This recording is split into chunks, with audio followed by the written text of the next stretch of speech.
Ekranga yaqinroq keling. Bugun top 5 ta eng deadly, ya'ni eng xavfli gazlar haqida gaplashamiz. 5-si lumberjack. Katta giant daraxtlarni kesuvchilar.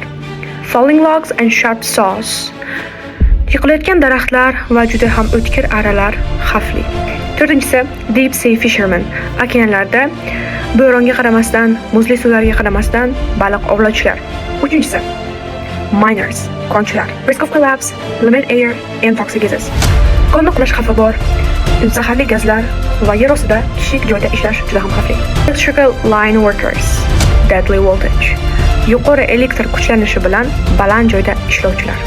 Va birinchisi eng deadly deb topilgani oil rig workers. Dengizdagi neft platformasida ishlashadi. Explosion and isolation. Portlash xavfi va ajralib qolish xavfi juda ham katta. Endi siz izohlarda yozib qoldiring. Katta maosh uchun shu sohalardan qaysi birida ishlagan bo'lardingiz yoki yana shunga o'xshash qanaqa xavfli kasblarni bilasiz? Yozib qoldiring.